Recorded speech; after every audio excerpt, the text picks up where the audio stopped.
En la primera lectura se nos narra una historia bien interesante. Es el libro de Ruth y nos habla de una israelita que se marcha a un país lejano con sus 2 hijos. Esta se llamaba Noemí.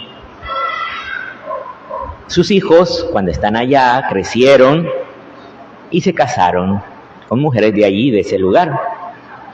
Pero los hijos murieron. Entonces Ruth decidió volver a su pueblo, porque ahí no tenía a nadie conocido. Estaban las nueras, pero también recordemos que la cultura de aquella época, las mujeres dependían totalmente del varón. Entonces ella les dice, vayan, búsquense la vida ustedes, que son jóvenes, y yo me regreso a mi pueblo, a Belén. Pero Ruth tiene una actitud distinta. Ruth le dice, no, yo no te voy a abandonar. Ya sos una vieja, estás sola, y por nada del mundo me pidas que te abandone. Y se fue. Es interesante esto porque el pueblo donde ella había estado habitando era el pueblo moabita. Hay un texto antiguo que era en los textos de Moisés, donde se había declarado que el pueblo de Moab nunca jamás podía ser parte de la asamblea de Dios, o sea, del pueblo de Dios. Estaba vetado. Pero fíjense qué interesante, esta nuera era moabita justamente. Y esta nuera, por la caridad que muestra hacia su suegra, porque no la abandona, ella va a formar parte del pueblo de Israel, tanto así que no solo es mencionada en la genealogía de Jesús, que es interesante porque en las genealogías nunca se nombraban las mujeres, pero en la genealogía de Jesús se menciona 4 y entre ellas a Ruth, como la moabita que pasó a formar parte del pueblo de Israel. Y aparte de eso, fue la abuela del rey David, nada menos, ¿verdad? Entonces fíjense ustedes cómo Dios permite la historia, ¿verdad? Cómo van suscitándose situaciones donde al mostrarse la caridad, Dios les recibe, Dios les acoge, Dios pasa a ser su Dios. Y hoy justamente celebramos una memoria de un santo bien interesante, San José Calasanz. San José Calasanz nace en un pueblo en España, Peralta de la Sal, del Reino de Aragón. Y allí recordamos que estamos todavía en el siglo XV, había muy fuerte todavía la cristiandad, que recordamos es la cultura influenciada por la fe cristiana. Hoy en día ya no estamos en cristiandad, sino en una cultura anticristiana. Entonces, él es educado en la fe y hay algunas anécdotas interesantes. Cuando él era niño, por ejemplo, como él se predicaba pues que el diablo es algo malvado. Entonces él, un día, siendo un niño como de 10 años tal vez, decidió que iba a matar al diablo. Entonces cogió un cuchillo de su casa y se fue con uno de sus amigos y iban a matar al diablo. Y vio algo en un árbol, se subió al árbol, pero se cayó de allí y bueno, no pasó nada más. Eso es una anécdota simplemente. Después él decide ser sacerdote. Su papá le dice, pero es que vos sos hijo único, vos no podés ser sacerdote, porque ¿dónde va a quedar después nuestro apellido? va a desaparecer. Y hoy en día su apellido es muy conocido, Calasanz. San José de Calasanz, un apellido muy conocido en todo el mundo por los colegios, Calasanz. Finalmente el Papa accedió y entonces él es ordenado sacerdote y dicen pues que él era una persona muy servicial, muy generosa con los pobres, y entonces un día decide que él quiere seguir sirviendo a los pobres, pero que necesita tener un fondo seguro para poder ayudar a los pobres. Entonces va a buscarse un puesto en Roma. O sea, va a solicitar ese puesto para que se lo den en su pueblo. Y allí, ¿qué puesto era? Era una canonjía, o sea, ser canónico de la catedral. Los canónigos son aquellos que se dedican a la oración en las catedrales y les pagan por eso. Ya no hacen nada más, no tienen ningún otro oficio. Entonces él pensaba tener ese puesto y dedicarse a las obras de caridad. Pero estando en Roma, la cosa se prolongó más de lo que él pensaba y observó algo. Observó a los niños pobres sin oficio ni beneficio en las calles, y que siempre se la pasaban en la calle. Ustedes saben que en las calles se encuentran muchas malas influencias, y entonces él decidió que tenía que hacer algo por los niños. Y entonces él funda la primera escuela popular gratuita de Europa a finales del siglo XIV, 1500 y tanto, ya casi en el año 1600. Y él empieza en una parroquia donde le pide al sacerdote que le dé unos espacios, y él de su propio bolsillo paga a los maestros. Interesante, porque hay quienes dicen que, bueno, la primera escuela gratuita fue la de Carlomagno, porque Carlomagno, un monje que le dijo: deberías enseñarle las cosas básicas a tus súbditos, leer, escribir, sumar, restar, las matemáticas. Pero Carlomagno no pasó de ahí, o sea que no fue una escuela establecida. San José Calasanz sí fundó una escuela establecida, ya con diversos grados, ¿verdad? Donde iban enseñando progresivamente a los niños. Entonces, llega un punto en que ya son tantos niños que ya no caben en los salones de la parroquia. Entonces él se busca una casa grande, que era como, diríamos, una mansión, y allí él se muda, ahí hace esa escuela.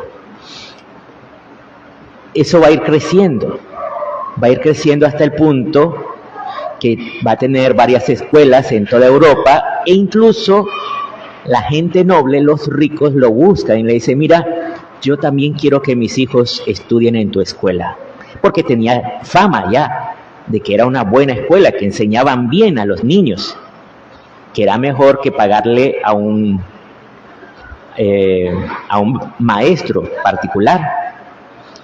Pero entonces José Calasanz le dice a esa gente rica: está bien, pero voy a hacer un colegio para los ricos.